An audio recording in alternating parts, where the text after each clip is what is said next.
Sanskaram University, where cutting-edge technology meets the promise of world-class education. Sanskaram University, education with values. Bharat Pakistan में ceasefire हो चुका है, लेकिन ceasefire के बीच इधर बांग्लादेश में हलचल तेज हो गई है। उसी बांग्लादेश में जिसे भारत ने 1971 में तोड़कर ईस्ट पाकिस्तान से बांग्लादेश में कन्वर्ट कर दिया।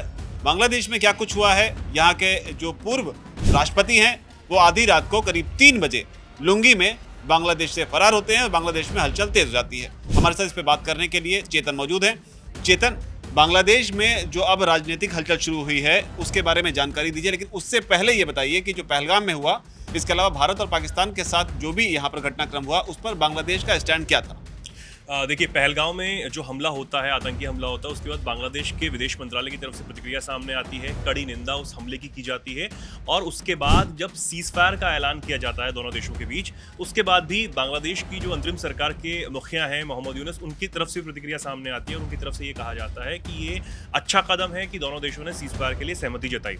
अब ये तो सीज़फायर को लेकर बात हो गई और जो प्रतिक्रियाएं सामने आई बांग्लादेश की इस भारत पाकिस्तान तनाव को लेकर। लेकिन अभी जो आपने शुरुआत में कहा कि एक बहुत बड़ी खबर ये है कि जो पूर्व राष्ट्रपति हैं बांग्लादेश के अब्दुल हामिद, वो देश से फरार बताए जा रहे हैं।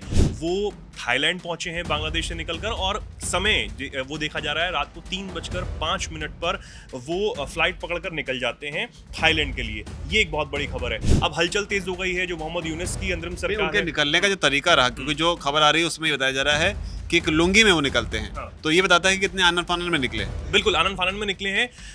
तस्वीरें भी आई हैं, लेकिन उसकी पुष्टि अभी नहीं की जा सकी है कि आखिर वो सही पिक्चर है या नहीं है। लेकिन फिर भी जो खबरें यही हैं कि वो लुंगी में अचानक से 3:05 पर फ्लाइट में बैठकर फरार हो जाते हैं। अब उनके परिवार से जब पूछताछ की जाती है तो परिवार ये कहता है कि वो फरार नहीं हुए हैं, वो इलाज कराने के लिए गए हैं, क्योंकि 81 साल के हैं और उनके परिवार का ये कहना है कि वो बीमार हैं, इसलिए इलाज कराने के लिए गए हैं। हालांकि आनन फानन में गए हैं। इसको लेकर अब जो अंतरिम सरकार है उसने कदम उठाए हैं। जो अधिकारी हैं या फिर पुलिस अधिकारी हैं जिन्हें ये जांच करनी चाहिए थी, जिन्हें रोकना चाहिए था, उनके खिलाफ एक्शन लिया गया है, उन्हें सस्पेंड किया गया है और एक उच्च स्तरीय कमेटी का गठन भी कर दिया गया है फिलहाल सरकार की तरफ से। एक चीज़ और बताइए कि अचानक से, अगर हम रिपोर्ट्स की माने कि वो लुंगी में फरार हुए हैं, रात को 3 बजे फरार हुए हैं, अब बीमारी से गए हैं, तो अचानक से इस तरह की सिचुएशन नहीं बननी चाहिए थी। लेकिन आखिर उनके ऊपर आरोप क्या है कि ये नौबत आ गई? क्योंकि इससे पहले हमने देखा था कि इस तरीके से शेख हसीना जो हैं वो हेलीकॉप्टर से भारत आई थी।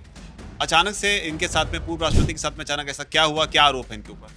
देखिए, ये आवामी लीग जो कि अभी हाल ही में बैन की गई है बांग्लादेश में, और आवामी लीग वही पार्टी है जिससे शेख हसीना आती हैं, उसकी वो मुखिया हैं। ठीक है, उसी पार्टी के ये सांसद भी रहे हैं और 2013 से 2023 तक ये राष्ट्रपति भी रहे हैं, यानी कि 2 कार्यकाल इन्होंने पूरे किए। आवामी लीग से इनका नाता है, तो इसलिए भी हो सकता है कि इनके ऊपर एक्शन हो। इनको लगा कि अब एक्शन इनके ऊपर हो सकता है। आवामी लीग हाल ही में बैन की गई, तो इनके ऊपर एक्शन से बचने के लिए हो सकता है कि ये भाग गए हैं। लेकिन परिवार का अलग दावा है। सरकार, जो वहाँ की जो सरकार है, वो ये कह रही है कि हम देख रहे हैं अभी क्या होना चाहिए, क्या नहीं होना चाहिए। लेकिन ये ऐसे चले गए हैं, इसको लेकर संदेह के घेरे में है कि ये भाग ही गए हैं फिलहाल। तो ये अब ये नजर सामने आ रहा है। कुल मिलाकर ये है कि बांग्लादेश में हलचल तेज हो गई है। पूर्व राष्ट्रपति जो है जिस तरीके से गए हैं, उसे लेकर इस पर जो भी अपडेट आएगी आप तक पहुँचाते रहेंगे। फिलहाल आप देखते रहिए दैनिक जागरण। धन्यवाद।